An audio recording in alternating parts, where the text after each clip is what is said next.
दोस्तों, पिछले कुछ समय से जिस तरह से भारत और कनाडा के संबंध लगातार खराब होते चले गए, उसको देखकर अब कनाडा में बौखलाहट साफ तौर पर देखी जा सकती है। भारत ने कनाडा को 3 ऐसे बड़े झटके दिए, जिसके बाद अब कनाडा लगातार भारत से मदद की उम्मीद लगा रहा है और भारत से बातचीत करके अपने संबंध सामान्य करने की कोशिश कर रहा है। भारत की चाणक्य नीति से कैसे कनाडा घुटनों पर आया है, इसके ऊपर हम आगे बात करेंगे। इसके अलावा आज की हमारी दूसरी खबर सऊदी अरब को लेकर है, जहां पर भारत ने सऊदी अरब का एक बड़ा तेल का शेयर उठाकर एक ऐसी कंट्री को दे दिया जिससे सऊदी अरब के तेल निर्यात में काफी भारी गिरावट देखने को मिलेगी। वहीं पर इससे सऊदी की इकोनॉमी पर भी काफी बुरा असर पड़ेगा। जानेंगे इस वीडियो में इन दोनों ही खबरों के बारे में डिटेल में, इसीलिए वीडियो को अंत तक जरूर देखिएगा। तो चलिए शुरू करते हैं इस वीडियो को। पहले बात करते हैं कनाडा से आ रही खबर के बारे में।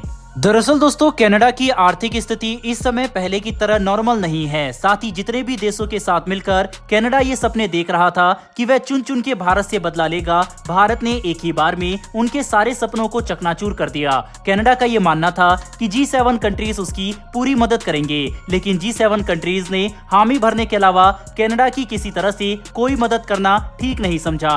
कनाडा के पीएम जस्टिन ट्रूडो अकेले ही भारत के खिलाफ जहर उगलते रहे और G7 कंट्रीज कनाडा द्वारा किए जा रहे इस तमाशे को कोने से बैठकर देखते रहे। चाहे अमेरिका, ब्रिटेन या फिर कनाडा ही क्यों ना हो, सबका बस यही कहना था कि भारत को भी कनाडा का पूरा सहयोग करना चाहिए। दूसरी ओर जस्टिन ट्रूडो तो ये आस लगाकर बैठे थे कि ये भारत के ऊपर प्रतिबंध लगवाकर ही मानेंगे, जबकि इससे बिल्कुल उलट देखने को मिला। भारत ने ही कनाडा के ऊपर प्रतिबंध लगा डाले, साथ ही 41 राजनयिकों को भारत से बाहर निकालकर पूरे विश्व के सामने कनाडा को उसकी असलियत दिखा दी। इसके अलावा बात करें द्विपक्षीय मुद्दों की, तो जब से निज्जर हत्याकांड का मामला शुरू हुआ तब से लेकर अब तक भारत ने कनाडा से अपने FTA रद्द कर दिए, साथ ही कनाडा जाने वाले चावल शिपमेंट रोक दिए और कनाडा में जितने भी भारतीय दूतावास और उच्च योग है वहां पर अपने खुद के पर्सनल सिक्योरिटी तैनात कर डाली। इतना ही नहीं बल्कि कैनेडियन सिटीजन के लिए भारत में एंट्री तक को बंद कर दिया गया। अब से केवल लिमिटेड और सीमित नंबर्स में ही कैनेडियन लोगों को भारतीय वीजा मिल पाएगा। खास बात तो यह है कि नवंबर महीने में होने वाली भारत और कनाडा की 2+2 बातचीत भी भारत ने रद्द कर दी। इसके बाद अब इसी 2+2 मीटिंग को अरेंज करने के लिए कनाडा की फॉरेन मिनिस्टर मेलोनी जोली भारत के फॉरेन मिनिस्टर एस जयशंकर से बातचीत करने की नाकाम कोशिशों में जुटी हुई है। दरअसल रिपोर्ट्स की माने तो कनाडा की अर्थव्यवस्था को वापस से पटरी पर लाने के लिए भारत के साथ द्विपक्षीय व्यापार काफी मायने रखता है। कनाडा के पीएम जस्टिन ट्रूडो के बेतुके आरोपों के बाद बहुत सारी डील ऐसी है जो भारत और कनाडा के बीच होनी थी, पर भारत ने इसे रोक दिया। ऐसे में इसका सीधा असर कनाडा की इकोनॉमी के ऊपर पड़ रहा है।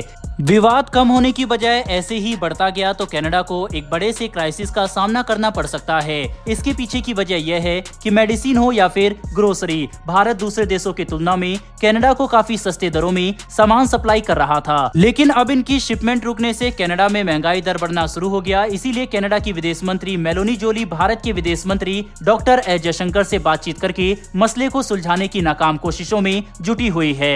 कनाडा को ये तो साफ तौर पर समझ आ गया कि भारत के साथ यदि कोई भी मसला हल करना है तो जोर जबरदस्ती से करना तो नामुमकिन है, केवल बातचीत के द्वारा ही भारत को मनाया जा सकता है। बहरहाल बढ़ते हमारी दूसरी खबर की ओर। दरअसल इस समय सऊदी अरब का हाल बेहाल है, जब से भारत ने सऊदी अरब से तेल खरीदना पहले की तुलना में बहुत कम कर दिया है। जानकारी के लिए सबसे पहले हम आपको तेल की कीमतों के बारे में बताएंगे। कच्चे तेल की कीमतें चल रही है $81 प्रति बैरल से लेकर $87 प्रति बैरल तक। वहीं ये सऊदी अरब की इकोनॉमी के भीतर खासा असर डालती है। पिछले साल सऊदी अरब की जो इकोनॉमी है वो तकरीबन 8 से लेकर 9% तक रही थी, लेकिन दूसरी ओर इस साल सऊदी अरब की इकोनॉमी गिरकर केवल 4.5% तक रह गई। मतलब पिछले साल के मुकाबले सऊदी अरब की इकोनॉमी आधी रह गई, जिसके पीछे की मुख्य वजह ये बताई गई है कि पिछले साल सऊदी अरब की काफी तगड़ी कमाई हुई थी, क्योंकि पिछले साल ही रशिया और यूक्रेन की जंग शुरू हुई थी और कच्चे तेल की कीमतें $90 प्रति बैरल को क्रॉस कर गई थी।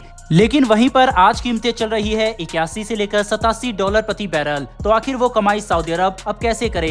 इसके अलावा रशिया ने अब डिस्काउंट देना शुरू कर दिया है और सऊदी अरब का सबसे बड़ा खरीदार भारत, उसने सऊदी अरब से तेल लेना कम कर दिया है और सऊदी अरब अपने तेल के रेट बढ़ाने के लिए अपनी तेल की प्रोडक्शन को कम कर दिया ताकि ज्यादा से ज्यादा डॉलर कमाए जा सके। लेकिन सऊदी अरब का ये पूरा प्लान एक ही बार में फ्लॉप हो गया। इसका पता इससे चलता है कि इनकी GDP की रेट पिछले साल के मुकाबले आधी हो गई। गई। इसके अलावा सऊदी अरब की मुसीबत तब और भी ज्यादा बढ़ गई जब वेनेजुला का तेल भी मार्केट में आ गया। भारत सरकार ने भी मौके पर चौका मारते हुए वेनेजुला से तेल को लेकर बातचीत करना शुरू कर दिया है। अरब देशों की मनमानी को देखते हुए ही अमेरिका ने वेनेजुला से प्रतिबंध हटाने का फैसला लिया था। वहीं अब इसका फायदा भारत को भी मिलने वाला है और इससे लगातार सऊदी अरब को नुकसान हो रहा है। बहरहाल दोस्तों, आज की इस वीडियो में इतना ही। लेकिन आपके हिसाब से जिस तरह से कनाडा लगातार भारत से मीटिंग करने की डिमांड कर रहा है, क्या भारत को कनाडा की बात मानते हुए मीटिंग करके अपने द्विपक्षीय संबंधों को सामान्य करना चाहिए या फिर नहीं? आपकी इस पर क्या राय है? कमेंट बॉक्स में लिखकर जरूर बताइएगा। साथ ही अगर आपको ये इन्फॉर्मेशन और वीडियो पसंद आई हो तो वीडियो को लाइक करके हमारी आने वाली डेली ऐसी वीडियो के लिए चैनल को सब्सक्राइब कर बेल नोटिफिकेशन अवश्य दबा लें। फिर मिलेंगे ऐसी एक नई वीडियो के साथ। धन्यवाद। जय हिंद।